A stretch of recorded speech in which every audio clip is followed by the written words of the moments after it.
Hi all, ഇന്ന് നമ്മൾ discuss ചെയ്യുന്നത് സെക്കൻഡ് മൊഡ്യൂളിലെ ലാസ്റ്റ് ചാപ്റ്ററാണ് ഇൻഡോർ എയർ പൊല്യൂഷൻ. എന്താണ് ഇൻഡോർ എയർ പൊല്യൂഷൻ, എന്തൊക്കെയാണ് sources of indoor air pollution, എന്തൊക്കെയാണ് ഇൻഡോർ എയർ പൊല്യൂഷൻ്റെ കൺട്രോൾ മെത്തേഡ്സ്, അതുപോലെ തന്നെ ഇൻറ്റേർണൽ എയർ ക്വാളിറ്റി അല്ലെങ്കിൽ internal air quality standards IAQ എന്താണ് എന്നുള്ള കാര്യങ്ങളൊക്കെയാണ് നമ്മൾ ഈ ഒരു സെഷനിൽ ഡിസ്കസ് ചെയ്യുന്നത്. ഓക്കെ, സോ നമുക്കറിയാം നമ്മുടെ ചുറ്റുപാടും നമ്മുടെ അറ്റ്മോസ്ഫിയറിൽ നമ്മുടെ എൻവയോൺമെൻറ്റിൽ നമ്മുടെ സറൗണ്ടിങ്സിൽ ഔട്ട്ഡോർ പൊല്യൂഷൻ വളരെയധികം ഉണ്ട് എന്നുള്ളത് നമ്മൾ പഠിച്ചു. അതുപോലെ തന്നെ നമുക്കറിയാവുന്ന ഒരു കാര്യമാണ്. പവർ പ്ലാന്റ്സിൽ നിന്നും അതുപോലെ വെഹിക്കുലർ എമിഷൻസിൽ നിന്നും സ്മോഗ്, അത്തരത്തിൽ ഡിഫറെൻറ്റ് മെത്തേഡ്സിൽ നമ്മുടെ എൻവയോൺമെൻറ്റൽ പൊല്യൂഷൻസ് ഔട്ട്ഡോർ ഏരിയാസിൽ നടക്കുന്നുണ്ടെന്ന് നമുക്കറിയാം. പക്ഷേ നമ്മളിപ്പോൾ ഡിസ്കസ് ചെയ്യുന്നത് ഇൻഡോർ എയർ പൊല്യൂഷനാണ്. ഇൻഡോർ എയർ എങ്ങനെയാണ് പൊല്യൂട്ടഡ് ആവുന്നത് എന്നുള്ളത് തന്നെയാണ് വലിയൊരു ഫാക്ടർ. പിന്നെ നമ്മൾ ഇതിൻ്റെ ഒരു ഡീറ്റെയിൽഡ് ആയിട്ടുള്ള ഒരു അനാലിസിസ് നടത്തുകയാണെങ്കിൽ, ഒരു കമ്പാരിറ്റീവ് സ്റ്റഡി നടത്തുകയാണെങ്കിൽ നമുക്ക് മനസ്സിലാവും ഇൻഡോർ എയർ പൊല്യൂഷനാണ് നമ്മുടെ ഒരു കാൽക്കുലേഷൻ പ്രകാരം അല്ലെങ്കിൽ ഒരു പ്രീവിയസ് ഹിസ്റ്ററി പ്രകാരം ഔട്ട്ഡോർ എയർ പൊല്യൂഷനേക്കാളും കൂടുതൽ എന്നുള്ളത്. ഓക്കെ, സോ ബേസിക് കോസസ് എന്നുള്ള രീതിയിൽ നമുക്ക് പറയാൻ പറ്റുന്ന ഒന്നാണ് ഫ്യൂവൽ ബേണിംഗ്, വുഡ്, ചാർക്കോൾ, അതുപോലെ ആനിമൽ ഡങ്സിൻ്റെ എല്ലാം ബേണിംഗ്, പ്രോപ്പർ വെൻറ്റിലേഷൻ്റെ ഒരു ആബ്സെൻസ്, അതുപോലെ smoking, different kind of chemical generations ഉണ്ടാവും, അതുപോലെ ആസ്ബെറ്റോസിൻ്റെ presence, formaldehyde, certain paints, varnish, ഇതെല്ലാം നമുക്ക് ഇൻഡോർ എയർ പൊല്യൂഷൻ്റെ ഒരു കോസസ് ആയിട്ട് പറയാം. സോ ഇൻഡോർ എയർ പൊല്യൂഷൻ എന്ന് പറഞ്ഞു കഴിഞ്ഞാൽ നമ്മുടെ ഒരു റൂം സ്പേസ്, ഒരു റെസിഡൻസിൻ്റെ ഇൻസൈഡ് അല്ലെങ്കിൽ ഒരു ബിൽഡിങ്ങിൻ്റെ ഇൻറ്റീരിയറിൽ വരുന്ന എയർ ക്വാളിറ്റിക്ക് വരുന്ന ഡിഫക്ട്സ് അല്ലെങ്കിൽ എയറിന് വരുന്ന പൊല്യൂഷൻസ് അല്ലെങ്കിൽ നമ്മുടെ ഇൻഡോർ എയറിൻ്റെ ക്വാളിറ്റി നഷ്ടപ്പെടുത്തുന്ന ആ സിറ്റുവേഷൻസിനെ എല്ലാം നമുക്ക് ഇൻഡോർ എയർ പൊല്യൂഷൻസ് എന്ന് പറയാൻ പറ്റും. ഓക്കെ, ഔട്ട്ഡോർ എയർ എങ്ങനെയാണോ പൊല്യൂട്ടഡ് ആവുന്നത് അതുപോലെ തന്നെ എന്തെല്ലാം തരത്തിൽ ഇൻഡോർ എയറിൻ്റെ ക്വാളിറ്റി നഷ്ടപ്പെടുന്നുണ്ടോ അതെല്ലാം നമുക്ക് ഇൻഡോർ എയർ പൊല്യൂഷൻ എന്നുള്ള രീതിയിൽ നമുക്ക് കാണാൻ സാധിക്കും. ഓക്കെ, ഞാനിപ്പോൾ ഇവിടെ പറഞ്ഞിട്ടുള്ളത് ജസ്റ്റ് ഇതിൻ്റെ ഒരു ഇമ്പോർട്ടൻ്റ് ആയിട്ടുള്ള ചില കോസസ് ആണ്. ഡിഫറെൻറ്റ് സോഴ്സസ് നമുക്ക് ഇതിൻ്റെ കൂടെ തന്നെ എക്സ്പ്ലെയിൻ ചെയ്യാം. പക്ഷേ നമ്മളിപ്പോൾ ഈ കാണിച്ചിട്ടുള്ള ഈ ഒരു 4 കോസസിൻ്റെ ഒരു ഡീറ്റെയിൽ അനാലിസിസാണ് ഇവിടെ കാണിക്കുന്നത്. ജസ്റ്റ് എക്സാമ്പിളായിട്ട് പറയുകയാണെങ്കിൽ നമ്മുടെ മോസ്കിറ്റോ കോയിൽ, നമ്മുടെ കൊതുക് തിരി നമ്മൾ റൂമിൻ്റെ ഇൻസൈഡിലെല്ലാം നമ്മൾ പല സമയത്തും ഉപയോഗിക്കാറുണ്ട്. സോ അത്തരത്തിലുള്ള ഒരു കൊതുക് തിരി, one burning mosquito coil produce the same amount of particulate mass as 75 to 137 burning cigarette. 75 മുതൽ 137 സിഗരറ്റ്സ് സ്മോക്ക് ചെയ്താൽ അല്ലെങ്കിൽ ഉപയോഗിച്ചാൽ ഉണ്ടാകുന്ന അത്രത്തോളം പെർട്ടിക്കുലേറ്റ് മാസ്, ഏകദേശം 2.5 മൈക്രോമീറ്റേഴ്സ് ഒരു മോസ്കിറ്റോ കോയിൽ പ്രൊഡ്യൂസ് ചെയ്യുന്നുണ്ട് എന്നാണ് പറയുന്നത്. മീൻസ് അത്രയും അധികം പെർട്ടിക്കുലേറ്റ് മാസ് നമ്മുടെ ഈ ഒരു മോസ്കിറ്റോ കോയിൽ ജനറേറ്റ് ചെയ്യാൻ ക്യാപ്പബിൾ ആണ്. അതുപോലെ തന്നെ emission of formaldehyde from one burning coil, ഏകദേശം 51 സിഗരറ്റ്സിൽ നിന്നും ബേൺ ചെയ്താൽ ഉണ്ടാകുന്ന ഫോർമാൽഡിഹൈഡ് ഒരു single emission of coil, mosquito coil നിന്നൊരു സിംഗിൾ മോസ്കിറ്റോ കോയിൽ നിന്നും അത്രയും എമൗണ്ട് ഫോർമാൽഡിഹൈഡ് ജനറേറ്റ് ചെയ്യപ്പെടും. ഓക്കെ, സോ എന്താണ് ഉദ്ദേശിക്കുന്നതെന്ന് വെച്ച് കഴിഞ്ഞാൽ നമ്മുടെ ഔട്ട്ഡോർ എയറിൽ വരുന്നതിനേക്കാളും വലിയ രീതിയിലുള്ള പൊല്യൂഷൻസ് അല്ലെങ്കിൽ പൊല്യൂട്ടൻസ് ആണ് നമ്മുടെ ഇൻഡോറിൽ ഉപയോഗിക്കുന്ന പല ആക്ടിവിറ്റീസിലും അല്ലെങ്കിൽ പല കോമ്പണൻസിൽ നിന്നും ജനറേറ്റ് ചെയ്യപ്പെടുന്നത്. അതിൻ്റെ ഒരു ജസ്റ്റ് എക്സാമ്പിളാണ് ഇവിടെ കാണിച്ചിട്ടുള്ള മോസ്കിറ്റോ കോയിലും സിഗരറ്റും തമ്മിലുള്ളൊരു comparison. Okay, so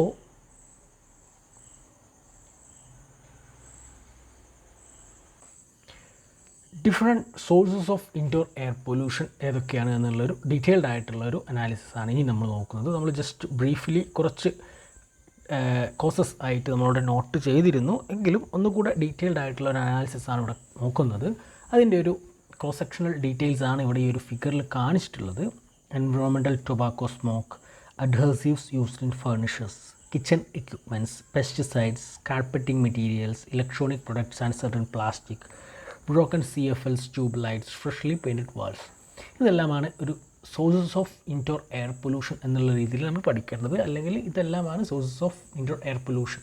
exam point of വ്യൂവിൽ പഠിക്കുകയാണെങ്കിൽ what are the different sources of indoor air pollution എന്ന് ചോദിക്കുകയാണെങ്കിൽ ഈ കാണിച്ചിരിക്കുന്ന എലമെൻറ്റ്സ് ആണ് നമ്മൾ എക്സ്പ്ലെയിൻ ചെയ്യേണ്ടത്. ഓക്കെ, സോ നമ്മൾ ആൾറെഡി പറഞ്ഞു ഇൻഡോർ എയർ പൊല്യൂഷൻ എന്ന് പറഞ്ഞാൽ എന്താണെന്നുള്ളത്. നമ്മുടെ ഒരു റൂം സ്പേസ് അല്ലെങ്കിൽ ഒരു ബിൽഡിംഗ് സ്പേസിൻ്റെ ഇൻറ്റീരിയറിൽ വരുന്ന പൊല്യൂട്ടൻസ് അല്ലെങ്കിൽ പൊല്യൂഷനെയാണ് ഇൻഡോർ എയർ പൊല്യൂഷൻ എന്ന് പറയുക. ഡെഫിനറ്റ്ലി നമ്മുടെ ആ ഒരു ബിൽഡിംഗ് സ്പേസ് ഉപയോഗിക്കുന്നവർക്ക് പല തരത്തിലുള്ള ഹെൽത്ത് ഇഷ്യൂസ് അല്ലെങ്കിൽ പലതരത്തിലുള്ള പ്രോബ്ലംസ് ക്രിയേറ്റ് ചെയ്യപ്പെടുകയാണെങ്കിൽ ഡെഫിനറ്റ്ലി അവിടെ ഇൻഡോർ എയർ ക്വാളിറ്റിക്ക് ഇഷ്യൂസ് ഉണ്ട് എന്നുള്ളത് നമുക്ക് മനസ്സിലാക്കാം. മേജർലി വുമൺ ആൻഡ് ചൈൽഡ്, കുട്ടികൾക്കും അതുപോലെ തന്നെ സ്ത്രീകൾക്കുമാണ് ഇൻഡോർ എയർ പൊല്യൂഷൻ്റെ കോംപ്ലിക്കേഷൻസ് കൂടുതലായിട്ട് അനുഭവപ്പെടാൻ സാധ്യതയുള്ളത് അല്ലെങ്കിൽ കണ്ടുവരുന്നത് അവർക്കാണ്. Okay, so different sources detailed ആയിട്ടുള്ളൊരു അനാലിസിസാണ് നമ്മൾ നോക്കുന്നത്. First one, carpeting and upholstery. നമ്മുടെ കാർപ്പറ്റ്സ്, കർട്ടൺ, അതുപോലെ തന്നെ വെൽവെറ്റ് അപ്ഹോൾസ്റ്ററി നമ്മുടെ വീടുകളിലും ഓഫീസിലൊക്കെ ഉപയോഗിക്കുന്ന ഇത്തരം മെറ്റീരിയൽസിൽ നിന്ന് പലതരത്തിലുള്ള ഡസ്റ്റ് അല്ലെങ്കിൽ പെർട്ടിക്കുലർ മാറ്റേഴ്സ് എല്ലാം ഹൈഡ് ചെയ്യപ്പെടാനുള്ള ഒരു സാധ്യത കൂടുതലാണ്. അതായത് അതിൻ്റെ ഒരു പ്രോപ്പർട്ടി, അതിൻ്റെ ഒരു മെറ്റീരിയൽ പ്രോപ്പർട്ടി ഫീച്ചേഴ്സ് വെച്ചിട്ട് കാർപ്പറ്റ്സിലും കർട്ടൻസിലും അപ്ഹോൾസ്റ്ററിയിലുമെല്ലാം ഒരുപാടധികം ഡസ്റ്റും പെർട്ടിക്കുലർ മാറ്റേഴ്സും സ്റ്റോർ ചെയ്യപ്പെടാനുള്ള സാധ്യതയുണ്ട്. അതുപോലെ തന്നെ ഡാംപ് കണ്ടീഷൻസും ഇത്തരം ബാക്ടീരിയ, ഫംഗൽ ഗ്രോത്തിനെല്ലാം വളരെ അധികം ഒരു ചാൻസ് ഇത്തരത്തിലുള്ള മെറ്റീരിയൽസിലുണ്ട്. സോ അത് ഡെഫിനറ്റ്ലി ഒരു എയർ പൊല്യൂഷൻ്റെ ഒരു വലിയ ഒരു കോസായിട്ട് മാറുന്നുണ്ട്. അതായത് പൊടിയും കാര്യങ്ങളെല്ലാം അതിൽ തന്നെ സ്റ്റോർ ചെയ്യപ്പെടുന്നത് കൊണ്ട് അത് അവിടെ വലിയൊരു രീതിയിലുള്ള പൊല്യൂഷൻസ് ക്രിയേറ്റ് ചെയ്യാൻ, ഫംഗസ് ബാക്ടീരിയൽ ഗ്രോത്തിനെല്ലാം ഒരു എൻഹാൻസ്മെൻറ്റ് കൊടുക്കുന്ന രീതിയിൽ നമുക്ക് കാണാൻ സാധിക്കും. Next one, electronic equipments and plastics. നമ്മുടെ ചില തരത്തിലുള്ള പ്ലാസ്റ്റിക്കുകൾ, നമ്മൾ ഉപയോഗിക്കുന്ന ചില പ്ലാസ്റ്റിക് പ്രൊഡക്ട്സ്, ക്വാളിറ്റി കുറഞ്ഞിട്ടുള്ള പ്ലാസ്റ്റിക് കൊണ്ടുണ്ടാക്കിയ ചില പ്രൊഡക്ട്സ് നമ്മുടെ വീടുകളിലൊക്കെ നമ്മൾ ഉപയോഗിക്കുന്നുണ്ട് അല്ലെങ്കിൽ നമ്മുടെ ഓഫീസ് സ്പേസിലൊക്കെ നമ്മൾ ഉപയോഗിക്കുന്നുണ്ടെങ്കിൽ അത് വളരെ വലിയ രീതിയിലുള്ള പൊല്യൂഷന് കാരണമാവാൻ സാധ്യതയുണ്ട്. ജനറലി നമ്മൾ പോളി വിനൈൽ ക്ലോറൈഡ് ബേസ്ഡ് ആയിട്ടുള്ള പ്ലാസ്റ്റിക്കാണ് നമ്മൾ ഉപയോഗിക്കുന്നത്. പക്ഷേ ഈ പ്ലാസ്റ്റിക്കിൻ്റെ ഉപയോഗം വളരെ ചെറിയ കുട്ടികളിലും അതുപോലെ തന്നെ അഡൽട്ട്സിലും എൽഡേഴ്സ് എല്ലാവരിലും വളരെ നെഗറ്റീവ് ആയിട്ടുള്ള ഹെൽത്ത് ഇഷ്യൂസ് ജനറേറ്റ് ചെയ്യാൻ സാധ്യതയുണ്ട്. അതുകൊണ്ട് തന്നെ നമ്മൾ പ്രൊഡക്ട്സ് പർച്ചേസ് ചെയ്യുമ്പോൾ ക്വാളിറ്റി ഉള്ള പ്ലാസ്റ്റിക് പ്രൊഡക്റ്റാണ് വാങ്ങുന്നത് എന്നുള്ളത് എൻഷുർ ചെയ്യാൻ സാധിക്കണം. കാരണം പല പ്രൊഡക്ട്സും, അട്രാക്റ്റീവായിട്ടുള്ള പല പ്ലാസ്റ്റിക് പ്രൊഡക്ട്സും വളരെ ക്വാളിറ്റി കുറഞ്ഞ കോമ്പണൻസ് ഉപയോഗിച്ചിട്ടുള്ളതാണ്. അതുപോലെ തന്നെ പല കമ്പനീസിൻ്റെ ക്വാളിറ്റി ഇല്ലാത്ത വളരെ കുറഞ്ഞ മാർജിനൽ പ്രൈസിൽ നമ്മൾ പർച്ചേസ് ചെയ്യുന്ന പല ഇലക്ട്രോണിക് എക്യുപ്മെൻറ്റ്സിൻ്റെ പ്ലാസ്റ്റിക്കും ഇത്തരത്തിൽ ക്വാളിറ്റി കുറഞ്ഞതായിരിക്കും. സോ അവിടെ വരുന്ന ഹീറ്റ് എനർജി, ചില ഇലക്ട്രിക്കൽ എക്യുപ്മെൻറ്റ്സ് ആകുമ്പോൾ ഹീറ്റ് എനർജി എല്ലാം ജനറേറ്റ് ചെയ്യും. അത്തരത്തിലുള്ള ഹീറ്റ് ജനറേറ്റ് ചെയ്യുമ്പോൾ ഈ ഒരു പ്ലാസ്റ്റിക്കിലുള്ള കെമിക്കൽസ് റിയാക്ട് ചെയ്ത് പലതരത്തിലുള്ള ഗ്യാസസ് ജനറേറ്റ് ചെയ്യാനുള്ള സാധ്യത, അതുപോലെ തന്നെ അത് നമ്മുടെ അറ്റ്മോസ്ഫിയറിൽ നിലനിൽക്കുന്നത് വഴി നമുക്ക് പലതരത്തിലുള്ള ഹെൽത്ത് ഇഷ്യൂസ്, റെസ്പിറേറ്ററി ഇഷ്യൂസ് എല്ലാം ഉണ്ടാകാനുള്ള സാധ്യത വളരെ കൂടുതലാണ്. സോ ഇലക്ട്രോണിക് എക്യുപ്മെൻറ്റ്സും പ്ലാസ്റ്റിക്കും വലിയൊരു കോസ് തന്നെയാണ് ഇൻഡോർ എയർ പൊല്യൂഷൻ. മറ്റൊന്നാണ് kitchen, stove and cooking activities. നമ്മുടെ കിച്ചണിൽ സ്റ്റൗവിൻ്റെ ഉപയോഗം, അതുപോലെ തന്നെ കുക്കിംഗ് ആക്ടിവിറ്റീസ്, കിച്ചണിൽ നമ്മുടെ ഭക്ഷണം പാകം ചെയ്തതുമായിട്ട് ബന്ധപ്പെട്ട ഏരിയാസിലെല്ലാം പലതരത്തിലുള്ള burning of fuels and gases occur ചെയ്യുന്നുണ്ട്. അതായത് burning of call, use of kerosene stoves, അതുപോലെ തന്നെ ഗ്യാസ്, അത്തരത്തിലുള്ള എല്ലാത്തിൻ്റെയും ബേണിംഗ് നടക്കുന്നത് വഴി പലതരത്തിലുള്ള കെമിക്കൽ കോമ്പൗണ്ട്സ് ജനറേറ്റ് ചെയ്യപ്പെടാനുള്ള സാധ്യതയുണ്ട്. അതുപോലെ തന്നെ there is a slight chance of carbon monoxide emission, by പ്രൊഡക്റ്റായിട്ട് കാർബൺ മോണോക്സൈഡ് ഡിറൈവ് ചെയ്യപ്പെടാനുള്ള സാധ്യത അവിടെ ഉണ്ട്. അങ്ങനെ വളരെ അധികം നേരം കിച്ചണിൽ ഇത്തരത്തിലുള്ള ബേണിംഗ് ആക്ടിവിറ്റീസൊക്കെ നടക്കുകയാണെങ്കിൽ ഡെഫിനറ്റ്ലി അത് ആ ഒരു കിച്ചൺ യൂട്ടിലൈസ് ചെയ്യുന്നവർക്ക് അല്ലെങ്കിൽ ആ ഒരു പരിസരത്തുള്ളവർക്ക് അത് ഹെഡ് ഏക്ക് പോലുള്ള ഹെൽത്ത് ഇഷ്യൂസ് അല്ലെങ്കിൽ സിംറ്റംസ് കാണിക്കാൻ സാധ്യത കൂടുതലാണ്. അതുപോലെ തന്നെ കുക്കിംഗ് ആക്ടിവിറ്റീസിൽ നിന്ന് പ്രൊഡ്യൂസ് ചെയ്യപ്പെടുന്ന ഒരു കെമിക്കൽ കോമ്പൗണ്ടാണ് നൈട്രജൻ ഡയോക്സൈഡ് എന്ന് പറയുന്നത്. ഇതും ഡെഫിനറ്റ്ലി റെസ്പിറേറ്ററി ഇഷ്യൂസ്, അതുപോലെ ആസ്മ പോലുള്ള ബുദ്ധിമുട്ടുകൾക്കെല്ലാം ക്രിയേറ്റ് ചെയ്യാൻ സാധ്യതയുണ്ട്. സോ കിച്ചൺ ആക്ടിവിറ്റീസും അതുപോലെ തന്നെ കുക്കിംഗ് ആക്ടിവിറ്റീസ്, കിച്ചൺ സ്റ്റൗ തുടങ്ങിയവയിൽ നിന്നെല്ലാം ഇത്തരത്തിൽ different kind of gases generate ചെയ്യപ്പെടാനുള്ള സാധ്യത ബേണിംഗ് പ്രോസസ്സും മറ്റുമായിട്ടുണ്ട്. സോ അത്തരത്തിൽ അതും ഒരു ഇൻഡോർ എയർ പൊല്യൂഷൻ്റെ ഒരു കോസായിട്ട് നമുക്ക് പറയാം. Next one is certain paints and varnishes. ചില പെയിൻറ്റുകളും അതുപോലെ തന്നെ വാർണിഷുകളും നമ്മളെ പല പ്രൊഡക്ട്സിലും പല വുഡൻ പ്രൊഡക്റ്റും മറ്റ് പ്രൊഡക്റ്റുകളെല്ലാം നമ്മൾ ചെയ്യുന്ന വാർണിഷിങ് ആക്ടിവിറ്റീസ്, പെയിൻറ്റ്സ്, ഇവയിലെല്ലാം ചില വോളറ്റൈൽ ഓർഗാനിക് കോമ്പൗണ്ട്സ് ഉണ്ടായിരിക്കും. ഓക്കെ, എസ്പെഷ്യലി ഇനാമൽ ആയിട്ടുള്ള വോളറ്റൈൽ ഓർഗാനിക് കോമ്പൗണ്ട്സ് നമ്മുടെ പല പെയിൻറ്റിലും ഉണ്ടായിരിക്കും. ഇത് ഡ്രൈ ആയിട്ട് അതിൻ്റെ ആ ഒരു യൂഷ്വൽ കോട്ടിംഗ് പ്രോസസ്സുകൾ കഴിയുന്ന ആ ഒരു സമയം കൊണ്ട് പലതരത്തിലുള്ള കെമിക്കൽസിൻ്റെ ജനറേഷനും സ്മെല്ലും ഒക്കെ നമുക്ക് അനുഭവപ്പെടാൻ സാധ്യതയുണ്ട്. നമുക്കറിയാം, ഒരു പുതുതായിട്ടൊരു പെയിൻറ്റിങ് കഴിഞ്ഞൊരു എസ്പെഷ്യലി ക്ലോസ്ഡ് ആയിട്ടുള്ള റൂം സ്പേസ് നമ്മൾ ഓപ്പൺ ചെയ്യുമ്പോൾ അല്ലെങ്കിൽ കുറച്ച് ദിവസം ഉപയോഗിക്കുമ്പോൾ ഡെഫിനറ്റ്ലി അവിടെ ആ ഒരു പെയിൻറ്റിൻ്റെ സ്മെല്ല് നമുക്ക് വളരെ അധികം ബാഡ്ലി എഫക്റ്റ് ചെയ്യുന്നൊരു സാധ്യതയുണ്ട്, അല്ലെങ്കിൽ മേ ബി നമുക്ക് എക്സ്പീരിയൻസ് ചെയ്തിട്ടുണ്ടായിരിക്കും. സോ ആ ഒരു സ്മെല്ലിൽ നമുക്ക് മനസ്സിലാക്കേണ്ട ഫാക്ടർ പല തരത്തിലുള്ള കെമിക്കൽ കോമ്പൗണ്ട്സിൻ്റെ പ്രസൻസ് കാരണമാണ് അത്തരത്തിലുള്ളൊരു സ്മെല്ല് ജനറേറ്റ് ചെയ്യപ്പെടുന്നത്, അല്ലെങ്കിൽ പല പോയിസണസ് ആയിട്ടുള്ള കെമിക്കൽസ് നമ്മുടെ എയറിൽ ഈ ഒരു പുതിയ പെയിൻറ്റ് കാരണം ജനറേറ്റ് ചെയ്യപ്പെട്ടിട്ടുണ്ട്. അതാണ് നമ്മൾ ശ്വസിക്കുന്നത് എന്നാണ് നമുക്കവിടെ മനസ്സിലാക്കേണ്ടത്. സോ അത്തരത്തിൽ പെയിൻറ്റിങ്, വാർണിഷിങ് ആക്ടിവിറ്റീസ് പ്രകാരം അല്ലെങ്കിൽ അത്തരം ആക്ടിവിറ്റീസിൻ്റെ റിസൾട്ടൻ്റ് ആയിട്ട് പലതരത്തിലുള്ള കെമിക്കൽസിൻ്റെ ജനറേഷൻസ് ഉണ്ടാവാൻ സാധ്യതയുണ്ട്. അത് നമ്മുടെ റെസ്പിറേറ്ററി സിസ്റ്റത്തിനെ വളരെയധികം ബുദ്ധിമുട്ടുകൾ ലൈക്ക് ന്യൂസിയ, ഹെഡേക്ക് എല്ലാം ജനറേറ്റ് ചെയ്യുന്നുള്ളൊരു കാരണമായിട്ട് മാറാൻ സാധ്യതയുണ്ട്. Okay, next one is adhesives in furniture and electronics.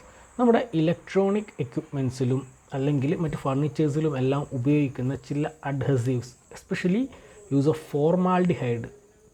Formaldehyde പോലുള്ള അഡ്ഹസീവ്സ് നമ്മുടെ ഫർണിച്ചർ, ഇലക്ട്രോണിക് എക്യുപ്മെൻറ്റ്സിൻ്റെ എല്ലാം പ്രൊഡക്ഷനിൽ വളരെ വൈഡായിട്ട് നമ്മൾ ഉപയോഗിക്കുന്നുണ്ട്. എസ്പെഷ്യലി ഈ ഒരു ഫോർമാൽഡിഹൈഡ് എന്ന് പറഞ്ഞു കഴിഞ്ഞാൽ കാർസിനോജനിക് ആണ്, ക്യാൻസർ കോസിങ് കപ്പാസിറ്റി ഉള്ള ഒരു അഡ്ഹസീവാണ് ഡെഫിനറ്റ്ലി ഫോർമാൽഡിഹൈഡ്. സോ ഇത്തരത്തിലുള്ള കെമിക്കൽസിൻ്റെ പ്രസൻസ് നമ്മുടെ ആ ഒരു കോമ്പൗണ്ട്സ് അല്ലെങ്കിൽ കോമ്പണൻസ് ഉപയോഗിക്കുന്ന ആളുകൾക്ക് ഹെൽത്തിന് വളരെ അധികം നെഗറ്റീവ് ഇമ്പാക്ട്സ് അല്ലെങ്കിൽ നെഗറ്റീവ് പേഴ്സ്പെക്റ്റീവിൽ അഫക്റ്റ് ചെയ്യാനുള്ളൊരു സാധ്യത വളരെയധികം കൂടുതലാണ്. സോ ഇലക്ട്രോണിക് സ്റ്റോഴ്സിൽ അല്ലെങ്കിൽ ഫർണിച്ചർ ഷോപ്സിലെല്ലാം ആക്ടിവിറ്റീസ് അല്ലെങ്കിൽ അവയുടെ പ്രൊഡക്ഷൻ യൂണിറ്റിലും എല്ലാം വർക്ക് ചെയ്യുന്ന ആളുകൾക്ക് ഡിഫറൻ്റ്ലി അലർജി ഇഷ്യൂസും മറ്റു കാര്യങ്ങളൊക്കെ നമ്മൾ കണ്ടിട്ടുണ്ടാവും.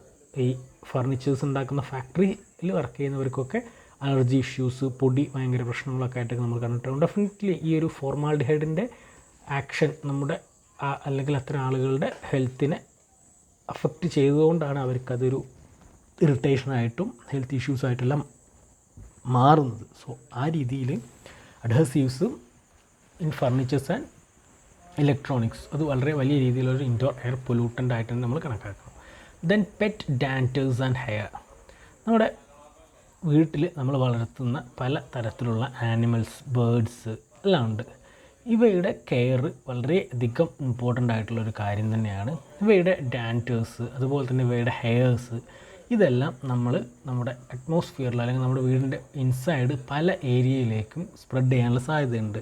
അവ നമ്മുടെ വീടിൻ്റെ ഇൻഡോറിലെല്ലാം യൂഷ്വലി അല്ലെങ്കിൽ നോർമലി നമ്മൾ വീട് ഉപയോഗിക്കുന്ന പോലെ ഫ്രീഡത്തോടെ ഉപയോഗിക്കുന്നതായതുകൊണ്ട് തന്നെ അവ പല ഏരിയയിലൂടെ സഞ്ചരിച്ചിട്ടുണ്ടാവും. അതുകൊണ്ട് തന്നെ പല ഏരിയയിൽ അല്ലെങ്കിൽ പല സ്ഥലങ്ങളിൽ അവയുടെ ഈ ഹെയറും കാര്യങ്ങളും എല്ലാം ഡെപ്പോസിറ്റ് ചെയ്യപ്പെടാൻ സാധ്യതയുണ്ട്. നമ്മുടെ ബെഡിൽ അല്ലെങ്കിൽ നമ്മുടെ കിച്ചണിൽ ഇരിക്കുന്ന സെറ്റി, സോഫയിൽ എല്ലായിടത്തും അവയുടെ ഒരു പ്രസൻസ് ഉള്ളത് കൊണ്ട് തന്നെ അത്തരം എലമെൻറ്റ്സ് പല സ്ഥലത്തും അത് ഡെപ്പോസിറ്റ് ചെയ്യപ്പെടാനുള്ളൊരു സാധ്യതയുണ്ട്. അത് മേ ബി നമുക്ക് നോട്ടീസ്ഡ് ആവാൻ സാധ്യതയുള്ള അൺനോട്ടീസ്ഡ് ആയിട്ട് കിടക്കുന്ന കാര്യങ്ങളായിരിക്കും. ഇത് ഞാൻ നേരത്തെ പറഞ്ഞ പോലെ ആസ്മ പോലെയുള്ള രോഗമുള്ള പേഷ്യൻസിന് അല്ലെങ്കിൽ respiratory syndromes, respiratory health issues ഉള്ള ആളുകൾക്കെല്ലാം ഇതിൻ്റെ ഒരു പ്രസൻസ് മറ്റ് ഹെൽത്ത് ഇഷ്യൂസ് ജനറേറ്റ് ചെയ്യാൻ, അലർജിക്കായിട്ടുള്ള പല ഹെൽത്ത് ഇഷ്യൂസും ജനറേറ്റ് ചെയ്യാനുള്ളൊരു സാധ്യത കൂടി നമ്മുടെ ഇൻഡോർ എയർ പൊല്യൂഷൻ്റെ കാര്യം നോക്കുമ്പോൾ വരുന്നുണ്ട്. അതുപോലെ തന്നെ dusting and house keeping activities. നമ്മുടെ വീട് വൃത്തിയാക്കുന്ന കാര്യങ്ങൾ, വീട് ക്ലീൻ ചെയ്യുന്ന വൃത്തിയാക്കുന്ന പ്രോസസ്സിലെല്ലാം ഇത്തരത്തിലുള്ള വലിയ ഒരു ഹെൽത്ത് ഇഷ്യൂസ് ജനറേറ്റ് ചെയ്യപ്പെടാൻ അല്ലെങ്കിൽ ഇൻഡോർ എയർ പൊല്യൂഷൻ്റെ ഒരു വലിയ ഏരിയ ആയിട്ട് നമുക്ക് കണക്കാക്കണം. നമ്മൾ റൂംസ് എല്ലാം ഉപയോഗിച്ചിട്ട് റൂംസ് ക്ലീൻ ചെയ്യുമ്പോൾ മൈക്രോ ഡസ്റ്റ് പാർട്ടിക്കിൾസും മറ്റും നമ്മുടെ എയറിലേക്ക് സ്പ്രെഡ് ചെയ്യാനുള്ളൊരു സാധ്യതയുണ്ട്. ഇങ്ങനെയുള്ള സസ്പെൻഡഡ് പാർട്ടിക്കിൾസ് നമ്മുടെ എയറിൽ നിലനിൽക്കുന്നത് വഴി നമ്മൾ ഇൻഹേലേഷൻ പ്രോസസ്സിലെല്ലാം മേ ബി അത് നമ്മുടെ ബോഡിക്ക് ഇൻസൈഡിലേക്ക് ഡെപ്പോസിറ്റ് ചെയ്യപ്പെടാൻ സാധ്യതയുണ്ട്. അതായത് നമ്മൾ വൃത്തിയാക്കുന്ന ആ ഒരു ക്ലീനിങ് പ്രോസസ്സിൻ്റെ റിസൾട്ടൻ്റായിട്ട് ആ ഒരു സമയത്ത് തന്നെ കുറച്ചധികം ഡസ്റ്റും കാര്യങ്ങളെല്ലാം സ്പ്രെഡഡ് ആവും. അതിലുള്ള വളരെ മൈനറായിട്ടുള്ള മൈക്രോ സസ്പെൻഡഡ് മാറ്റേഴ്സ് നമ്മുടെ അറ്റ്മോസ്ഫിയറിൽ അല്ലെങ്കിൽ നമ്മുടെ എയറിൽ സസ്പെൻഡഡ് ആയിട്ടുണ്ടാവും. അത് മേ ബി ഇൻഹലേഷൻ പ്രോസസ്സിലും മറ്റുമായിട്ട് നമ്മുടെ ഹെൽത്തിലേക്ക് അല്ലെങ്കിൽ നമ്മുടെ ബോഡിയിലേക്ക് എൻ്റർ ചെയ്യപ്പെടാനുള്ള സാധ്യതയും വളരെ വലുതാണ്. അത് ഈ തരത്തിൽ ഹെൽത്ത് ഇഷ്യൂസ് അല്ലെങ്കിൽ ഇൻഡോർ എയർ പൊല്യൂഷൻ്റെ ഒരു വലിയ കോസായിട്ട് മാറുന്നുണ്ട്. Then smoke from incense sticks. നമ്മൾ നേരത്തെ പറഞ്ഞ പോലെ തന്നെ കൊതുക് തിരി അല്ലെങ്കിൽ അത്തരത്തിലുള്ള ചന്ദനത്തിരിയൊക്കെ നമുക്കറിയാം. ഇൻസെൻസ് സ്റ്റിക്സ് എന്ന് പറഞ്ഞാൽ ചന്ദനത്തിരി, അതുപോലെ തന്നെ മോസ്കിറ്റോ കോയിൽസ്, ഇവയിൽ നിന്നെല്ലാം ജനറേറ്റ് ചെയ്യപ്പെടുന്ന ഗ്യാസസ് വളരെ വലിയ രീതിയിൽ ഈ ഒരു ഹെൽത്ത് ഇഷ്യൂസ് പ്രൊഡ്യൂസ് ചെയ്യാനുള്ള സാധ്യത അല്ലെങ്കിൽ കപ്പാസിറ്റി ഉള്ളതാണ്. കാർബണിൻ്റെ ജനറേഷൻസിനും മറ്റ് കെമിക്കൽസും എല്ലാം അതിലുണ്ടായിരിക്കും. ഡിസ്കളറേഷൻ പോലുള്ള പ്രോപ്പർട്ടീസ് എല്ലാം ഇത് ജനറേറ്റ് ചെയ്യുന്നുണ്ട്. Okay. Then broken CFLs and tube lights. Broken CFLs and tube lights നമുക്കറിയാം. CFLs ട്യൂബ് ലൈറ്റ്സിലെല്ലാം ഉള്ള ഒരു കെമിക്കൽസാണ് ആർഗൺ, അതുപോലെ ക്ലോറോഫ്ലൂറോ കാർബൺസ് തുടങ്ങിയിട്ടുള്ളവയൊക്കെ. സോ മെർക്കുറി അതുപോലെ തന്നെ CFLലുള്ള ക്ലോറോഫ്ലൂറോ കാർബൺസ് എല്ലാം ഈ ഒരു വേസ്റ്റ്ഫുൾ ആയിട്ടുള്ള പൊട്ടി നശിപ്പിക്കപ്പെടാതെ ഇരിക്കുന്ന ഈ ഒരു CFL അല്ലെങ്കിൽ ട്യൂബ് ലൈറ്റ്സിലെല്ലാം ജനറേറ്റ് ചെയ്യും. അത് നമ്മുടെ അറ്റ്മോസ്ഫിയറിലേക്ക് റിലീസ് ചെയ്യപ്പെടാനുള്ള സാധ്യതയുണ്ട്. നമ്മുടെ ഇൻഡോർ എയറിൽ ഇതിൻ്റെ എമൗണ്ട് ജനറേറ്റ് ചെയ്യപ്പെടുന്നത് വഴി വളരെ വലിയ രീതിയിൽ തന്നെ അതൊരു എയർ പൊല്യൂഷനുള്ളൊരു കാരണമായിട്ട് മാറാൻ സാധ്യതയുണ്ട്. ഓക്കെ. ദെൻ മറ്റ് ഒരു ഫാക്ടറാണ് pesticides, disinfectants and cleaning agents. നമ്മൾ റൂം ഇൻറ്റീരിയേഴ്സും അല്ലെങ്കിൽ ഔട്ട്ഡോറും എല്ലാം ക്ലീൻ ചെയ്യാൻ വേണ്ടി ഉപയോഗിക്കുന്ന ക്ലീനിങ് ഏജൻറ്റ്സ്, അതുപോലെ ഡിസിൻഫെക്റ്റൻസ്, പെസ്റ്റിസൈഡ്സ്, ഇവയിലെല്ലാം വളരെ വലിയ രീതിയിലുള്ള ടോക്സിക് കോമ്പോണൻസ് അല്ലെങ്കിൽ കോമ്പോസിഷൻ ഉണ്ട് എന്നുള്ളത് നമുക്കറിയാം. സോ ഇവയുടെ ഒരു ഉപയോഗം വളരെ വലിയ രീതിയിൽ നമ്മുടെ അറ്റ്മോസ്ഫിയറിലുള്ള എയർ അല്ലെങ്കിൽ ഇൻഡോറിലുള്ള എയറിനെ പൊല്യൂട്ടഡ് ആക്കാനുള്ളൊരു സാധ്യത വളരെ കൂടുതലാണ്. നമുക്ക് നമ്മുടെ റൂം സ്പേസിൽ ഒരു പ്രോപ്പർ വെൻറ്റിലേഷനും കാര്യങ്ങളൊന്നും ഇല്ലെങ്കിൽ ഇത്തരത്തിൽ ജനറേറ്റ് ചെയ്യപ്പെടുന്ന കെമിക്കൽസ് നമ്മുടെ അറ്റ്മോസ്ഫിയറിൽ അല്ലെങ്കിൽ എയറിൽ പ്രസൻസ് ആയിട്ട് നിലനിൽക്കുകയും അതിനോടുള്ളൊരു എക്സ്പോഷർ കാരണം നമ്മുടെ eye irritation, nose irritation, throat infections എല്ലാം ജനറേറ്റ് ചെയ്യപ്പെടാനും ചിലപ്പോൾ അത് സിവിയർ ആയിട്ടുള്ള ഹെൽത്ത് ഇഷ്യൂസിനും ഇഞ്ചുറീസിനും എല്ലാം കാരണമായി മാറാനും വരെയുള്ള സാധ്യതകളുണ്ട്. സോ ഇൻസെക്ടിസൈഡ്സ്, പെസ്റ്റിസൈഡ്സ്, അതുപോലെ തന്നെ ഡിസിൻഫെക്റ്റൻസ്, ക്ലീനിങ് ഏജൻറ്റ്സ്, ഇവയെല്ലാം പലതരത്തിലുള്ള കെമിക്കൽ പോയിസണസ് ആയിട്ടുള്ള കെമിക്കൽ കോമ്പോസിഷൻ ജനറേറ്റ് ചെയ്യും എന്നുള്ളത് കൊണ്ട് തന്നെ ഇൻഡോർ എയർ പൊല്യൂഷൻ്റെ ഒരു സോഴ്സായിട്ട് നമുക്ക് കണക്കാക്കാൻ പറ്റും. ഓക്കെ.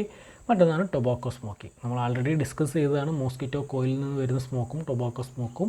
അവിടുത്തെ ഒരു കമ്പാരിസൺ വെച്ചിട്ട് മോസ്കിറ്റോ കോയിൽ നിന്നാണ് വളരെ വലിയ രീതിയിലുള്ള പൊല്യൂഷൻ നമ്മൾ എൻഷുർ ചെയ്തത്. പക്ഷേ ഈ ഒരു ടൊബാക്കോ സ്മോക്കിംഗ് വഴി ഇതുപോലെ തന്നെ ഇൻഡോർ എയർ പൊല്യൂഷൻ വളരെ വലിയ രീതിയിൽ നടക്കുന്നുണ്ട്.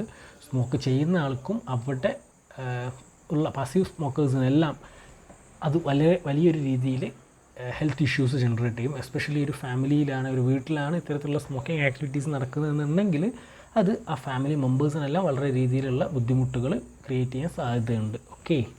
സോ ഇത്രയും സോഴ്സസാണ് നമുക്ക് മെയിൻലി ഡിസ്കസ് ചെയ്യാനുള്ളത്. സോ നമുക്കൊന്നുകൂടെ ലാസ്റ്റിൽ നിന്ന് അങ്ങോട്ട് നോക്കാം. Tobacco smoke, then pesticides, disinfectants and cleaning agents, then broken CFLs and tube lights, then smoke from incense sticks and mosquito coils, then dusting and housekeeping activities, then pet dander and hair, then adhesives in furniture and electronics, then certain paints and varnishes, then kitchen stove and cooking activities, electronic equipments and plastics, carpentry and upholstery. ഇത്രയും sources ആണ് നമുക്ക് basically ഒരു exam point of വ്യൂവിൽ നമുക്ക് ആവശ്യമുള്ളത്. അതുപോലെ തന്നെ indoor air പൊല്യൂഷൻ്റെ different sources ഏതാണെന്ന് ചോദിച്ചു കഴിഞ്ഞാൽ ഈ ഡിസ്കസ് ചെയ്ത കാര്യങ്ങളാണ് നമ്മൾ മെയിൻലി എഴുതേണ്ടത്. ഓക്കെ. നെക്സ്റ്റ് ഈ ഒരു ഇൻഡോർ എയർ പൊല്യൂഷൻ കൊണ്ടുണ്ടാകുന്ന ഇഫക്ട്സ് എന്തൊക്കെയാണ് എന്നുള്ളതാണ്. First of all short term effects എന്ന് പറഞ്ഞു കഴിഞ്ഞാൽ നമ്മുടെ ഐ, നോസ്, ത്രോട്ട് ഇറിറ്റേഷൻസ് എല്ലാമാണ് ഷോർട്ട് ടേം ഇഫക്ട്സ് എന്നുള്ള രീതിയിൽ നമുക്ക് കണ്ടുവരുന്ന problems. Then long term effects എന്ന് പറഞ്ഞു കഴിഞ്ഞാൽ റെസ്പിറേറ്ററി ഡിസീസസും അതുപോലെ തന്നെ സിവിയർ ക്യാൻസർ പോലുള്ള ഹെൽത്ത് ഇഷ്യൂസും ജനറേറ്റ് ചെയ്യപ്പെടാനുള്ളൊരു സാധ്യത ഇൻഡോർ എയർ പൊല്യൂട്ടൻറ്റിൻ്റെ ഒരു ലോങ് ടേം ഇഫക്റ്റായിട്ട് നമുക്ക് കണക്കാക്കാൻ സാധിക്കും. ഓക്കെ. ദെൻ കാർബൺ മോണോക്സൈഡ് പോലുള്ള കെമിക്കൽസുമായിട്ടുള്ള ഹൈ ലെവൽ പൊല്യൂട്ടൻറ്റിനോടുള്ള ഒരു എക്സ്പോഷർ, കാർബൺ മോണോക്സൈഡ് പോലുള്ള കോമ്പൗണ്ട്സുമായിട്ടുള്ള ഒരു ഡെയിലി അല്ലെങ്കിൽ വളരെ അധികം എക്സ്പോഷർ വരുന്ന ഒരു സിറ്റുവേഷനിൽ ഇമ്മീഡിയറ്റ് ഡെത്ത് വരെ സംഭവിക്കാനുള്ള ഒരു സാധ്യതയുണ്ട്. സോ നമ്മുടെ ഐ അല്ലെങ്കിൽ ത്രോട്ട് ഇറിറ്റേഷൻ തൊട്ട് ക്യാൻസർ കഴിഞ്ഞ് മരണം വരെ സംഭവിക്കാനുള്ളൊരു സാധ്യത നമ്മൾ നേരത്തെ പറഞ്ഞ രീതിയിലുള്ള ഇൻഡോർ അറ്റ്മോസ്ഫിയറിൽ വരുന്ന എയർ പൊല്യൂഷൻ്റെ റിസൾട്ടൻ്റായിട്ട് സംഭവിക്കാനുള്ള സിറ്റുവേഷൻസ് അല്ലെങ്കിൽ അത്തരത്തിലുള്ള ഇഷ്യൂസ് ഇൻസിഡൻസ് നമുക്ക് ചുറ്റും നടക്കുന്നുണ്ട് എന്നുള്ളത് മനസ്സിലാക്കുക. ഓക്കെ, ഞാൻ നേരത്തെ പറഞ്ഞ പോലെ ഇതിൻ്റെ ഒരു കമ്പാരിസൺ നോക്കുകയാണെങ്കിൽ ഔട്ട്ഡോർ എയർ പൊല്യൂഷൻ വഴി ഏകദേശം 5 lakhs ഡെത്ത് പെർ ഇയർ ആണ് ബേസിക്കലി നടക്കുന്നത് ഔട്ട്ഡോർ എയർ പൊല്യൂഷൻ്റെ ഒരു കൺസിഡറേഷൻ എടുക്കുകയാണെങ്കിൽ.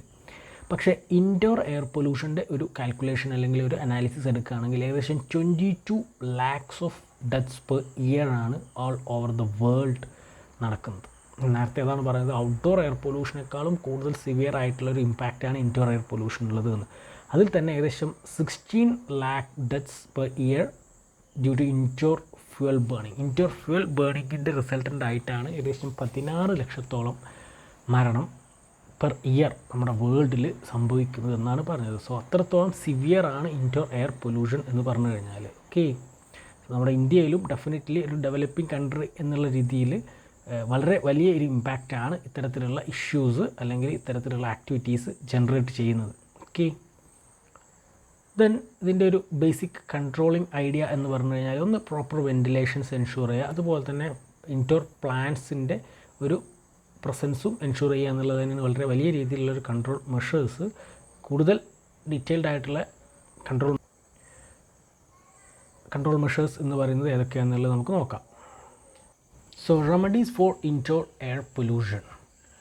നമുക്ക് കുറച്ച് റെമഡിയൽ മെഷേഴ്സ് എന്തൊക്കെയാണെന്നുള്ളത് നോക്കാം. ഞാൻ ബേസിക്കലി പറഞ്ഞു, ഒന്ന് നമ്മുടെ പ്രോപ്പർ വെൻറ്റിലേഷൻസ് എൻഷുർ ചെയ്യുക, സെക്കൻഡ്ലി പ്ലാന്റ്സിൻ്റെ ഇൻഡോർ പ്ലാന്റ്സ് നമ്മുടെ സൺലൈറ്റും അത്യാവശ്യം ആവശ്യമുള്ള തരത്തിലുള്ള ഇൻഡോർ എയർ പ്ലാന്റ്സിൻ്റെ ഒരു ഇൻസ്റ്റാളേഷന് നമുക്ക് വളരെ വലിയ രീതിയിൽ ഈ ഒരു പൊല്യൂഷൻ്റെ എമൗണ്ട് കുറയ്ക്കാൻ ഹെൽപ്ഫുള്ളാണ്. മറ്റു മെത്തേഡ്സ് എന്തൊക്കെയാണെന്നുള്ളത് നോക്കാം. Vacuum your carpets or upholstery regularly instead of leaving them for seasonal cleaning sprays. അതായത് ഓരോ സീസണൽ ഏരിയാസിൽ അല്ലെങ്കിൽ ടൈമിങ്ങിൽ മാത്രം ക്ലീനിങ് ചെയ്യുന്നതിന് പകരം റെഗുലർലി നമ്മുടെ കാർപ്പറ്റ്സ് അപ്ഹോൾസ്റ്ററി എല്ലാം വാക്യൂം ക്ലീനിങ് നടത്തുക എന്നുള്ളത് തന്നെയാണ് വളരെ വലിയൊരു പ്രോസസ്സ് നമ്മുടെ ഇൻഡോർ എയർ പൊല്യൂഷൻ റിമൂവ് ചെയ്യാൻ. അതായത് റെഗുലറായിട്ട് സീസണൽ അല്ലാണ്ട് ഇടയ്ക്കിടയ്ക്ക് തന്നെ ക്ലീനിങ് ആക്ടിവിറ്റീസ് നടത്തുക. Then do not place electronics in small enclosures which may cause them to heat up and release more of the harmful plastic emission. ഞാൻ നേരത്തെ പറഞ്ഞ പോലെ ഇലക്ട്രോണിക് എക്യുപ്മെൻറ്റ്സ് ക്ലോസ്ഡ് ഏരിയാസിൽ പ്ലേസ് ചെയ്യാതെ കുറച്ച് സ്പേഷ്യസ് ആയിട്ടുള്ള എയർ സർക്കുലേഷൻ ആൻഡ് വെൻറ്റിലേഷൻസ് ഉള്ള ഏരിയാസിൽ place ചെയ്യാൻ ശ്രമിക്കുക. കൺജസ്റ്റഡ് ആയിട്ടുള്ള ഒരു ഏരിയയിലാണെങ്കിൽ ഹീറ്റ് എനർജീസ് ഇക്വിപ്മെൻറ്റ്സിൽ നിന്നും ഹീറ്റ് എനർജി ജനറേറ്റ് ചെയ്ത് വളരെ വലിയ രീതിയിലുള്ള പോയിസണസ് ആയിട്ടുള്ള പ്ലാസ്റ്റിക് എമിഷൻസ്, ഗ്യാസസ് എമിഷൻസിന് ഉണ്ടാകാനുള്ള സാധ്യതയുണ്ട്. Okay, third one, use of chimney or exhaust fan for kitchen to remove carbon monoxide, nitrogen dioxide from accumulating in the ambient air. ചിമ്മിനീസോ അല്ലെങ്കിൽ exhaust ഫാനോ ഉപയോഗിച്ചിട്ട് കിച്ചണിൽ നിന്നും ജനറേറ്റ് ചെയ്യുന്ന കാർബൺ മോണോക്സൈഡ്സും നൈട്രജൻ ഡയോക്സൈഡ്സും എല്ലാം remove ചെയ്യാനുള്ളൊരു method കണ്ടെത്തുക, അല്ലെങ്കിൽ ഇൻസ്റ്റാളേഷൻസ് ഉപയോഗിച്ചിട്ട് അത്തരം കെമിക്കൽസിൻ്റെ ഔട്ട് പ്രോപ്പറാക്കി മാറ്റുക എന്നുള്ളത് തന്നെയാണ് പറയുന്നത്. നമ്മൾ ബാത്റൂമിലാണെങ്കിലും കിച്ചണിലും സ്റ്റോർ റൂമിലാണെങ്കിലെല്ലാം പ്രോപ്പർ വെൻറ്റിലേഷൻസ് എൻഷുർ ചെയ്യുന്നതിനും നല്ല ക്വാളിറ്റി എയർ വരുന്നതിനും വേണ്ടിയിട്ട് നമുക്ക് എക്സോസ്റ്റ് ഫാൻസോ ചിമ്മിനീസും കാര്യങ്ങളെല്ലാം സൂട്ടബിളായിട്ട് പ്ലേസ് ചെയ്യുന്നത് വളരെ നല്ലൊരു കാര്യമാണ്. Okay, allow paint and varnish to dry off properly before moving into freshly painted rooms or using refurbished furnishing. പുതുതായിട്ട് പെയിൻറ്റ് ചെയ്ത റൂമും മറ്റും ഉപയോഗിക്കുന്നതിന് മുമ്പായിട്ട് അത് പ്രോപ്പർലി ഡ്രൈ ചെയ്ത് അതിൻ്റെ കെമിക്കൽ കോമ്പോസിഷൻസ് എല്ലാം കഴിഞ്ഞ് കെമിക്കൽ എമിഷൻസ് എല്ലാം കഴിഞ്ഞു എന്ന് ഉറപ്പ് വരുത്തുന്നത് വളരെ വലിയൊരു ഇമ്പോർട്ടൻ്റ് ആയിട്ടുള്ളൊരു ആക്ടിവിറ്റി തന്നെയാണ്. ഞാൻ നേരത്തെ പറഞ്ഞ പോലെ കെമിക്കൽസിൻ്റെ ജനറേഷൻ വളരെ വലിയ രീതിയിലുള്ള ഹെൽത്ത് ഇഷ്യൂസിന് ഒരു കാരണമായിട്ട് മാറാനുള്ള സാധ്യതയുണ്ട്. Then keep your pets groomed and make sure that you are not missing your vet appointments to keep them healthy. It will reduce the amount of hair and dandruff they shed. അതായത് നമ്മുടെ pet ആനിമൽസിനെ on time groom ചെയ്ത് അതിൻ്റെ ഹെയറും കാര്യങ്ങളെല്ലാം proper treatment ചെയ്ത് cut ചെയ്ത് maintain ചെയ്യുക. മാക്സിമം അവയുടെ ഒരു സ്പ്രെഡ്, നമ്മുടെ വീടുകളിലുള്ള സ്പ്രെഡ് കുറയ്ക്കാൻ വേണ്ടിയിട്ടുള്ള ശ്രമങ്ങൾ നമ്മൾ തന്നെ നടത്തുക. Then use microfiber cloths and mops for dusting and daily housekeeping. These materials absorb the finest dust particles instead of releasing them in the air. Microfiber ക്ലോത്ത്സും മോപ്സും എല്ലാം ഉപയോഗിച്ചിട്ട് വേണം നമ്മൾ ക്ലീനിങ് ആക്ടിവിറ്റീസ് നടത്താൻ. കാരണം ഇത് മറ്റു ക്ലീനിങ് ക്ലോത്ത്സിന് കമ്പയർ ചെയ്യുമ്പോൾ മൈനറായിട്ടുള്ള മൈക്രോ ആയിട്ടുള്ള പാർട്ടികളെ കൂടെ അവ ക്ലീൻ ചെയ്യുന്ന പ്രോസസ്സിൽ അബ്സോർബ് ചെയ്യും എന്നുള്ളതുകൊണ്ട് തന്നെ മൈക്രോ ഫൈബർ ക്ലോത്ത്സും മോപ്സും എല്ലാം ഉപയോഗിക്കാൻ വേണ്ടി ശ്രമിക്കുക. ദെൻ CFLs, ട്യൂബ് ലൈറ്റ്സ് എല്ലാം മാക്സിമം പോസിബിളായിട്ട് ക്ലീൻ ചെയ്യുക. അതായത് പൊട്ടി കംപ്ലൈൻ്റ് ആയിട്ടുള്ള CFLസും ലൈറ്റ്സും എല്ലാം പെട്ടെന്ന് തന്നെ ക്ലീൻ ചെയ്യുക. മാക്സിമം വെൻറ്റിലേറ്റഡ് ആയിട്ടുള്ള ഏരിയാസിൽ അതിനെ റിമൂവ് ചെയ്യുക, ഒഴിവാക്കുക.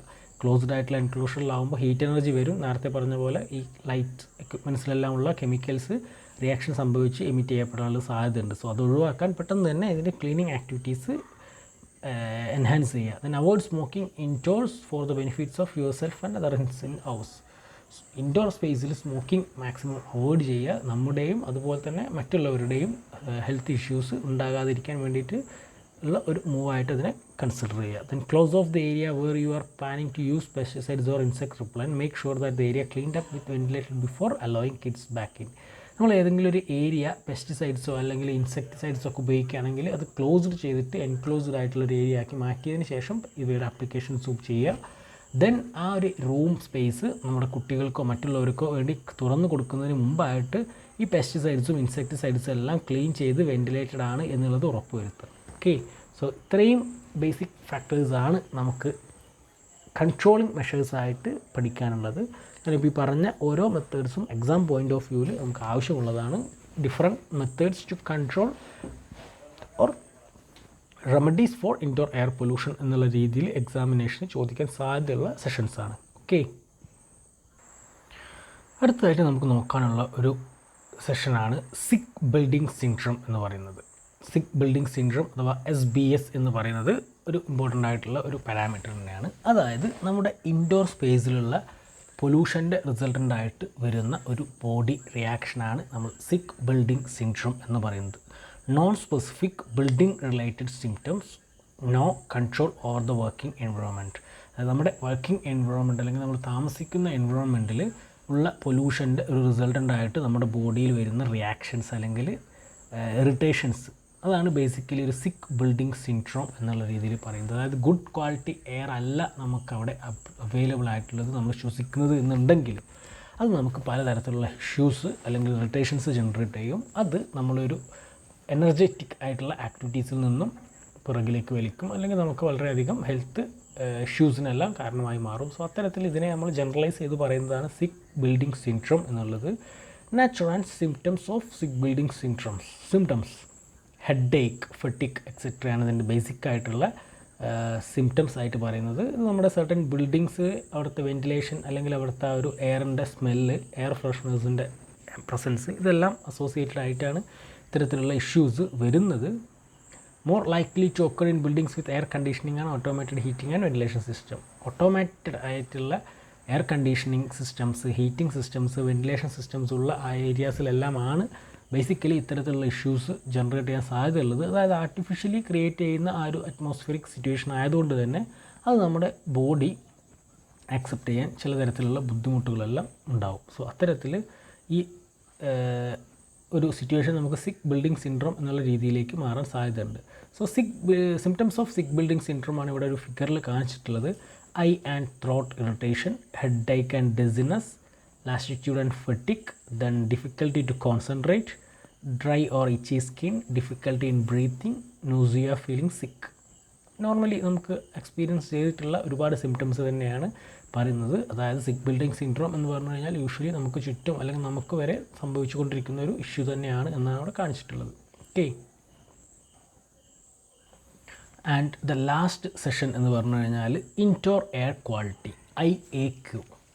IAQ എന്ന് പറഞ്ഞു കഴിഞ്ഞാൽ നമ്മുടെ ഒരു പെർട്ടിക്കുലർ ബിൽഡിംഗ് സ്പേസിൽ അല്ലെങ്കിൽ അതിൻ്റെ അറൗണ്ട് ആയിട്ടുള്ള അറ്റ്മോസ്ഫിയറിൽ ഉണ്ടാക്കിയിരിക്കേണ്ട മിനിമം ക്വാളിറ്റി ഓഫ് എയർ, അതാണ് ഇൻഡോർ എയർ ക്വാളിറ്റി എന്ന് പറയുന്നത്. IAQ സ്റ്റാൻഡേർഡ്സ് എന്ന് പറഞ്ഞു കഴിഞ്ഞാൽ നമ്മുടെ ഓവർ ദ വേൾഡ് നമ്മുടെ ഓരോ സ്പേസിനും ക്വാളിറ്റി നിശ്ചയിച്ചിട്ടുണ്ട്. എയർ ക്വാളിറ്റി എത്രത്തോളം ഉണ്ടായിരിക്കണം, അല്ലെങ്കിൽ എത്രത്തോളം പൊല്യൂട്ടൻസ് അവിടെ ഉണ്ട്, അതെങ്ങനെ ഒഴിവാക്കാം, മിനിമൈസ് ചെയ്യാം എന്നുള്ള ആ ഒരു കാൽക്കുലേഷൻസ് ആൻഡ് കറക്ഷൻസ് ആണ് ബേസിക്കലി ഇൻഡോർ എയർ ക്വാളിറ്റി എന്നുകൊണ്ട് ഉദ്ദേശിക്കുന്നത്. So the term which refers to the air quality within and around buildings and structures, especially as it relates to the health and comfort of building occupants. പറഞ്ഞ പോലെ തന്നെ ആ ഒരു building space ഉപയോഗിക്കുന്നവരുടെ ഹെൽത്തിനും കംഫർട്ടിനും ഉതകുന്ന രീതിയിലുള്ള ആ ഒരു ബിൽഡിംഗ് അല്ലെങ്കിൽ അതിന് നിയർ ബൈ ആയിട്ടുള്ള സ്ട്രക്ചേഴ്സിലുള്ള എയറിൻ്റെ മിനിമം ക്വാളിറ്റിക്കാണ് ഇൻറ്റർ എയർ ക്വാളിറ്റി എന്ന് പറയുന്നത്. refers to the quality of air inside buildings as represented by concentration of pollutants and thermal conditions that affect the health and performance of equipments. മറ്റൊരു രീതിയിൽ പറയുകയാണെങ്കിൽ നമ്മുടെ ബിൽഡിങ്ങിലുള്ള quality of air തന്നെയാണ് indoor air quality എന്ന് പറയുന്നത്. അത് represent ചെയ്യുന്നത് concentration of pollutants and thermal conditions, അവിടെയുള്ള പൊല്യൂട്ടൻസിൻ്റെ കോൺസെൻട്രേഷനും തെർമൽ കണ്ടീഷനും അവിടെ ഉപയോഗിക്കുന്ന ആളുകളുടെ ഹെൽത്തിനെയും പെർഫോമൻസിനെയും എങ്ങനെ അഫക്റ്റ് ചെയ്യുന്നു എന്നുള്ളതിൻ്റെ ബേസിസിലും നമുക്ക് വേണമെങ്കിൽ ഇൻഡോർ എയർ ക്വാളിറ്റിയെ ഡിഫൈൻ ചെയ്യാൻ സാധിക്കും. ഓക്കെ, സോ ഈ ഒരു ഇൻറ്റേർണൽ എയർ ക്വാളിറ്റി എന്ന് പറഞ്ഞു കഴിഞ്ഞാൽ വളരെ ഇമ്പോർട്ടൻ്റ് ആയിട്ടുള്ളൊരു ഫാക്ടർ തന്നെയാണ്. അത് ഒരുപാട് ഏരിയാസ് കൺസേൺ ചെയ്യുന്ന ഒരുപാട് ഏരിയാസ് ഉണ്ട്. ബേസിക്കലി ഏരിയ എന്ന് പറഞ്ഞാൽ ഹെൽത്ത് ഓഫ് എക്യുപ്മെൻറ്റ്സ്, അതായത് indoor air quality directly linked ആയിട്ടുള്ള ഒരു കൺസേൺ എന്ന് പറഞ്ഞു കഴിഞ്ഞാൽ അവിടെ ഉപയോഗിക്കുന്ന ആളുകളുടെ ഹെൽത്ത് തന്നെയാണ്. Second one, it is important concern for both rural and urban. Urban ഏരിയാസിലാണെങ്കിലും റൂറൽ ഏരിയാസിലാണെങ്കിലും ഇൻഡോർ എയർ ക്വാളിറ്റി അല്ലെങ്കിൽ ഇൻറ്റേർണൽ എയർ ക്വാളിറ്റി എന്ന് പറഞ്ഞു കഴിഞ്ഞാൽ വളരെ ഇമ്പോർട്ടൻ്റ് ആയിട്ടുള്ളൊരു കൺസേൺ തന്നെയാണ്. Okay, USEPE pointed out that indoor air pollution poses a greater risk than outdoor air pollution. നമ്മൾ നേരത്തെ പറഞ്ഞ പോലെ ഇൻഡോർ എയർ പൊല്യൂഷനാണ് ഔട്ട്ഡോർ എയർ പൊല്യൂഷനേക്കാളും വളരെ ഡേഞ്ചറസ് ആയിട്ടുള്ളൊരു സിറ്റുവേഷൻ എന്ന് പറയാം. ഏകദേശം 80 to 90% ഓഫ് പീപ്പിളും അല്ലെങ്കിൽ സമയവും ആളുകൾ സ്പെൻഡ് ചെയ്യുന്നത് ഇൻഡോർ സ്പേസിലാണ് കമ്പയറിങ് ടു ഔട്ട്ഡോർ. സോ അതുകൊണ്ട് തന്നെ അതിൻ്റെ ഒരു സീരിയസ്നെസ് അല്ലെങ്കിൽ ഡേഞ്ചർ സിറ്റുവേഷൻ എന്ന് പറഞ്ഞാൽ ഔട്ട്ഡോറിനേക്കാളും വളരെ വലുതാണ്. അതുകൊണ്ട് തന്നെ ഈ IAQ എന്ന് പറഞ്ഞു കഴിഞ്ഞാൽ വളരെ വൈഡായിട്ട് അല്ലെങ്കിൽ അത്രയും ഇമ്പോർട്ടൻ്റ് ആയിട്ടുള്ളൊരു കൺസേൺ തന്നെയാണ്. Okay, carbon based gaseous pollutants indoor could be 2 to 5 times higher than outdoors. അതായത് കാർബൺ മോണോക്സൈഡ്സ് പോലുള്ള volatile organic compounds, carbon monoxide, nitrogen dioxide പോലുള്ള ഡിഫറെൻറ്റ് കെമിക്കൽസ്, പോയിസണസ് ആയിട്ടുള്ള ഡിഫറെൻറ്റ് കെമിക്കൽസിൻ്റെ ജനറേഷൻ നമ്മുടെ ഇൻഡോറിലാണ് ഔട്ട്ഡോറിനെ കമ്പയർ ചെയ്യുമ്പോൾ 2 to 5 times ഗ്രേറ്റർ ടോക്സിക് ആയിട്ടുള്ളത്. Okay, then presence of air pollutants in indoor environment a global issue due to adverse effect of human health. നമ്മുടെ human ഹെൽത്തിനെ ഇഫക്റ്റ് ചെയ്യുന്നത് കൊണ്ട് തന്നെ all over the world indoor environment എന്ന് പറഞ്ഞു കഴിഞ്ഞാൽ ഒരു ഗ്ലോബൽ ഇഷ്യൂ ആയിട്ടാണ് കണക്കാക്കിയിട്ടുള്ളത്. അതായത് ലോകത്ത് എവിടെ കൺസിഡർ ചെയ്താലും നമ്മൾ ആളുകൾ ഏറ്റവും കൂടുതൽ ഉപയോഗിക്കുന്നത് ഇൻഡോർ സ്പേസ് ആണ്. സോ അതുകൊണ്ട് തന്നെ ഈ പലതരത്തിലുള്ള പൊല്യൂഷൻസ് വരുന്നത് വഴി ആളുകളുടെ ഹെൽത്തിന് ഇത് വളരെ വലിയ രീതിയിൽ അഫക്റ്റ് ചെയ്തു എന്ന് റിപ്പോർട്ട് ചെയ്യപ്പെട്ടതുകൊണ്ട് തന്നെ ഗ്ലോബലി ഇത് വളരെ വലിയൊരു ഫാക്ടറാണ് IAQ എന്ന് പറയുന്നത്. Okay, so indoor air pollution എന്ന് പറഞ്ഞു കഴിഞ്ഞാൽ ranked among the top 5 environmental health risks to the public. Top 5 environmental health റിസ്കിൽ ഒന്നാക്കിയിട്ടാണ് ഇൻഡോർ എയർ പൊല്യൂഷനെ കണക്കാക്കിയിട്ടുള്ളതാണ് പറയുന്നത്. അതായത് ഓൾ ഓവർ ദ വേൾഡ് നമ്മുടെ എൻവയോൺമെൻറ്റൽ ഹെൽത്ത് റിസ്ക്കുകൾ അല്ലെങ്കിൽ എൻവയോൺമെൻറ്റൽ ഹെൽത്ത് ഇഷ്യൂസ് ജനറേറ്റ് ചെയ്യപ്പെടുന്നതിൽ ആദ്യ 5 സ്ഥാനങ്ങളിൽ ഈ ഒരു ഇൻഡോർ എയർ പൊല്യൂഷനും ഒരു ഏരിയ അല്ലെങ്കിൽ ഒരു പൊസിഷൻ കിട്ടിയിട്ടുണ്ട് എന്നാണ് പറയുന്നത്. Then indoor air pollution resultant ആയിട്ട് one of the top 10 death disease risk factors in India എന്നാണ്. 10ൽ 1 മരണമെങ്കിലും ഈ ഒരു ഇഷ്യൂസ് വെച്ചിട്ടായിരിക്കും, അല്ലെങ്കിൽ റിസ്ക് ഫാക്ടർ എന്ന് പറഞ്ഞു കഴിഞ്ഞാൽ അത്രയും കൂടുതലാണ്. One of the top 10 death എന്ന് പറഞ്ഞത് ഈ ഒരു ഇൻഡോർ എയർ പൊല്യൂഷൻ്റെ ബേസിസിലാണ് ഇൻ ഇന്ത്യ എന്നാണ് പറയുന്നത്. ഓക്കെ, സോ ഇൻഡോർ എയർ എന്ന് പറഞ്ഞു കഴിഞ്ഞാൽ എത്രത്തോളം ഇമ്പോർട്ടൻ്റ് ആണ് എന്നുള്ളത് നമുക്ക് അവിടെ നിന്ന് തന്നെ മനസ്സിലാവും. നമ്മൾ നേരത്തെ പറഞ്ഞ പോലെ 90% ടൈം നമ്മൾ ഇൻഡോറിലാണ് ഉപയോഗിക്കുന്നത്. അത് ഓഫീസിലാവാം, ഷോപ്സിലാവാം, ഫാക്ടറീസാവാം, നമ്മുടെ റെസിഡൻഷ്യൽ സ്പേസിലാവാം. ഓക്കെ, സോ അത്തരത്തിൽ നമ്മുടെ ഹെൽത്തിനും നമ്മുടെ കംഫർട്ടബിൾ ആയിട്ടുള്ള സിറ്റുവേഷനും ഈ ഒരു ഇൻഡോർ എയർ പൊല്യൂഷൻ വളരെ വലിയ ഇഷ്യൂസാണ് ജനറേറ്റ് ചെയ്യുന്നത്. അതുകൊണ്ട് തന്നെ ഏതൊരു ഇൻഡോർ എൻവയോൺമെൻ്റ് ആണെങ്കിലും അവിടെ ഇൻഡോർ എയർ ക്വാളിറ്റി കൊണ്ടുവരിക അല്ലെങ്കിൽ ഇൻഡോർ എയർ ക്വാളിറ്റി മെയിൻറ്റെയിൻ ചെയ്യുക എന്നുള്ളത് വളരെ ഇമ്പോർട്ടൻ്റ് ആയിട്ടുള്ളൊരു കൺസേൺ ആയിട്ട് ഓൾ ഓവർ ദ വേൾഡ് ഇന്ന് ഡിസ്കസ് ചെയ്യുന്നൊരു ഇഷ്യൂ ആണ്. ബിക്കോസ് അത്രയും അധികം ഹെൽത്ത് ഇഷ്യൂസ് അല്ലെങ്കിൽ ലൈഫ് ലോസിങ് സിറ്റുവേഷൻസ് എല്ലാം ഈ ഒരു ഇൻഡോർ എയർ പൊല്യൂഷൻ്റെ റിസൾട്ടൻ്റായിട്ട് നമ്മുടെ ചുറ്റും നടക്കുന്നുണ്ട് എന്നുള്ളത് കൊണ്ട് തന്നെ. ഓക്കെ, ഏറ്റവും ബേസിക്കലായിട്ട് നമ്മൾ നേരത്തെ പറഞ്ഞ പോലെ carbon monoxides, nitrogen oxides, then sulphur dioxides അത്തരത്തിലുള്ളവയാണ് ഏറ്റവും ഇമ്പോർട്ടൻ്റ് ആയിട്ട് ജനറേറ്റ് ചെയ്യപ്പെടുന്ന വോളട്ടൈൽ ഓർഗാനിക് കോമ്പൗണ്ട്സ് എന്ന് നമുക്ക് മനസ്സിലാക്കാൻ പറ്റും. ഓക്കെ, ദെൻ ഈ air quality, indoor air quality എന്ന് പറയുന്നത് എങ്ങനെയാണ് അതുണ്ടോ ഇല്ലയോ എന്നുള്ളത് മോണിറ്റർ ചെയ്യുക എന്നുള്ളതാണ് നെക്സ്റ്റ് ഡിസ്കസ് ചെയ്യാനുള്ളത്. പക്ഷേ അത് നമ്മൾ വളരെ ഡീറ്റെയിൽഡ് ആയിട്ടുള്ളൊരു അനാലിസിസിലേക്കൊന്നും പോകുന്നില്ല. ജസ്റ്റ് നമ്മൾ ഇൻഡോർ എയർ ക്വാളിറ്റി പറയുന്ന സമയത്ത് നമ്മൾ പറഞ്ഞു നമ്മുടെ ഇൻസൈഡ് സ്പേസിലുള്ള ക്വാളിറ്റി ഓഫ് എയർ എൻഷുർ ചെയ്യാൻ പറ്റണം. അവിടെ ഉപയോഗിക്കുന്ന ആളുകൾക്ക് ഹെൽത്തി ആൻഡ് കംഫർട്ടായിട്ട് നിലനിൽക്കാൻ പറ്റുന്ന ഒരു എയർ ക്വാളിറ്റി ഉണ്ടായിരിക്കണം എന്ന് പറഞ്ഞു. പക്ഷെ അതുണ്ടോ ഇല്ലയോ എന്നുള്ളത് എങ്ങനെ അനാലിസിസ് ചെയ്യുക എന്നുള്ളത് മറ്റൊരു വലിയ കൺസേൺ തന്നെയാണ്. നമ്മുടെ ഔട്ട്ഡോർ എയർ ക്വാളിറ്റി എന്താണ്, അല്ലെങ്കിൽ അത് എങ്ങനെയാണോ ടെസ്റ്റ് ചെയ്യുക എന്നുള്ളതൊക്കെ നമുക്ക് ഇനീഷ്യലി അറിയുന്നൊരു കാര്യം തന്നെയാണ്. സോ അത്തരത്തിൽ നമ്മുടെ ഇൻഡോർ എയറിൻ്റെ ക്വാളിറ്റി എത്രയുണ്ട് എന്നുള്ളത് മോണിറ്റർ ചെയ്യുക എന്ന് പറയുന്നത് വളരെ വലിയൊരു ഫാക്ടർ അല്ലെങ്കിൽ ഇമ്പോർട്ടൻ്റ് ആയിട്ടുള്ള ഒരു ആസ്പെക്റ്റ് തന്നെയാണ്. ഏറ്റവും ഇമ്പോർട്ടൻ്റ് ആയിട്ട് 2 മെത്തേഡ്സിലാണ് ഈ ഒരു ഇൻഡോർ എയർ ക്വാളിറ്റി അനാലിസിസ് നടത്തുന്നത്. എയർ സാമ്പിളർ മെത്തേഡും അതുപോലെ തന്നെ ഇൻസ്റ്റൻറ്റ് എയർ ക്വാളിറ്റി മെത്തേഡും. എയർ സാമ്പിളർ മെത്തേഡും ഇൻസ്റ്റൻറ്റ് എയർ ക്വാളിറ്റി മെത്തേഡും. ഈ എയർ സാമ്പിളിങ്ങും കാര്യങ്ങളൊക്കെ നിങ്ങൾക്ക് ഈ ഒരു സബ്ജക്റ്റിൽ തന്നെ മറ്റ് മൊഡ്യൂളുകളിൽ ഡീറ്റെയിൽഡ് ആയിട്ട് പഠിക്കാനുണ്ട്. So just indoor air quality monitor ചെയ്യുന്ന മെത്തേഡ്സ് ഏതൊക്കെയാണ് എന്നുള്ളത് മാത്രം ഇവിടെ മനസ്സിലാക്കി വയ്ക്കുക. എയർ സാമ്പിളർ മെത്തേഡ്സും ഇൻസ്റ്റൻറ്റ് എയർ ക്വാളിറ്റി മെത്തേഡ്സുമാണ് അതിന് നമ്മൾ മെയിൻലി ഉപയോഗിക്കുന്ന 2 process. Okay, then number of parameters used for IAQ or OAQ. Indoor air quality ആയാലും ഔട്ട്ഡോർ എയർ ക്വാളിറ്റി ആയാലും നമ്മൾ കൺസിഡർ ചെയ്യുന്ന നമ്പർ ഓഫ് പാരാമീറ്റേഴ്സ് അല്ലെങ്കിൽ യൂസ് ചെയ്യുന്ന നമ്പർ ഓഫ് പാരാമീറ്റേഴ്സ് എന്ന് പറഞ്ഞു കഴിഞ്ഞാൽ definitely greenhouse gases, generate ചെയ്യപ്പെടുന്ന ഗ്യാസസ് ഏതൊക്കെയാണ് എന്നുള്ളത് തന്നെയാണ് ഇൻഡോർ എയർ ക്വാളിറ്റിയുടെ പാരാമീറ്റേഴ്സ്. അതായത് ഇൻഡോർ എയർ ക്വാളിറ്റി ഉണ്ടോ ഇല്ലയോ എന്നുള്ളത് അനലൈസ് ചെയ്യണമെങ്കിൽ അവിടെ ഏതൊക്കെ കെമിക്കൽസാണ് ജനറേറ്റ് ചെയ്യുന്നത്, അതിൻ്റെ കോമ്പോസിഷൻ എന്താണ് എന്നുള്ളത് മനസ്സിലാക്കിയാൽ മതി. So carbon dioxide, carbon monoxide, nitrogen dioxide, sulphur dioxides, total volatile organic compounds, അവിടുത്തെ humidity, hydrogen sulphate, temperature, oxygen, ozone, ammonia, air velocity, formaldehyde, ഇത്തരത്തിലുള്ള ഡിഫറെൻറ്റ് പാരാമീറ്റേഴ്സ് ഈ എയർ ക്വാളിറ്റി ഇല്ലാതാക്കാൻ അല്ലെങ്കിൽ polluted ആക്കാൻ സാധിക്കുന്ന capacity ഉള്ളവയാണ്. So ഇവ വെച്ചിട്ട് തന്നെയാണ് നമ്മൾ ആ ഒരു മോണിറ്ററിങ് നടത്തുന്നത്. Then reasons for high air pollution in India. ഇന്ത്യയിൽ ഹയർ എയർ പൊല്യൂഷൻസ് സംഭവിക്കുന്നുണ്ട് എന്ന് നമുക്കറിയാം. അതിൻ്റെ ഒരു റീസണും കൂടെ ഇതിൻ്റെ കൂടെ തന്നെ നമ്മൾ ഡിസ്കസ് ചെയ്യുന്നുണ്ട്.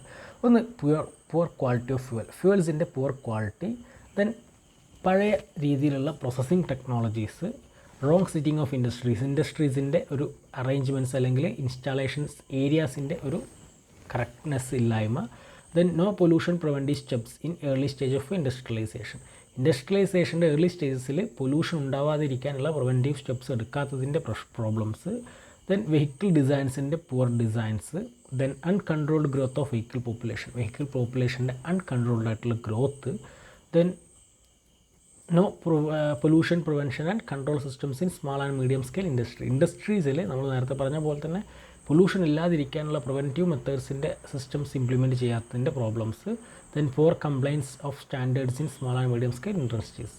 ഇവിടെ ഈ ഒരു പൊല്യൂഷൻസിൻ്റെ കാര്യങ്ങൾ കൺട്രോൾ ചെയ്യുന്ന അല്ലെങ്കിൽ അതിനുള്ള വ്യക്തമായ മാനദണ്ഡങ്ങളും കാര്യങ്ങളും ഇല്ലാത്തതെല്ലാം ഈ ഒരു തരത്തിൽ വളരെ വലിയ രീതിയിലുള്ള ഒരു എയർ പൊല്യൂഷന് കാരണമാണ് ഇന്ത്യയിൽ. അത് ജസ്റ്റ് ഒരു അഡീഷണൽ പോയിൻ്റ് ആയിട്ട് പറഞ്ഞതാണ്. നമ്മൾ അതിന് മുമ്പ് ഡിസ്കസ് ചെയ്ത ഇൻഡോർ എയർ ക്വാളിറ്റി IAQ എന്താണ്, എങ്ങനെയാണത്, അല്ലെങ്കിൽ എന്താണ് അതിൻ്റെ ഇമ്പോർട്ടൻസ്, എന്തൊക്കെ ഫാക്ടേഴ്സാണ് അതിൽ കൺസിഡർ ചെയ്യുന്നത്, എങ്ങനെയാണ് അത് മോണിറ്റർ ചെയ്യുന്നത് എന്നുള്ള കാര്യങ്ങളാണ്. ഓക്കെ, സോ ഇത്രയും കാര്യങ്ങളാണ് ഈ ഒരു സെഷനിൽ നമുക്ക് പഠിക്കാനുള്ളത്. ഇൻഡോർ എയർ ക്വാളിറ്റി അല്ലെങ്കിൽ ഇൻഡോർ എയർ പൊല്യൂഷൻ എന്നുള്ള രീതിയിൽ എന്തൊക്കെയാണ് സോഴ്സസ്, എന്തൊക്കെയാണ് അതിൻ്റെ ഇഫക്ട്സ്, എങ്ങനെ നമുക്ക് കൺട്രോൾ ചെയ്യാം, ആൻഡ് IAQ എന്താണ് എന്നുള്ളതാണ് നമ്മൾ ടോട്ടലി ഈ ഒരു സെഷനിൽ പഠിച്ചത്. Okay, thank you.